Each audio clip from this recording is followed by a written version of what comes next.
అబద్ధాలు ఆడడం మన చేత కాదు. నాని ఎప్పుడప్పుడు అంటాడు, నాకున్న సమస్య లేదంటే, అన్న నీతో ఒక సమస్య ఉంది అని అంటాడు. ఏం సమస్య లేదంటే అతి నిజాయితీతనం, అతి మంచితనం, ఈ రెండు మనకున్న సమస్యలు అని చెప్పి.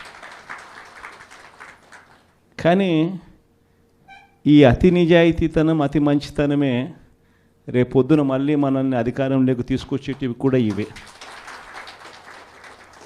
ఎందుకనంటే జగన్ ఇవన్నీ చేయగలిగాడు కదా, చంద్రబాబు నాయుడు దీనికన్నా ఓ 2-3 ఇంతలు ఎక్కువ చెప్తున్నాడు అంతే కదా.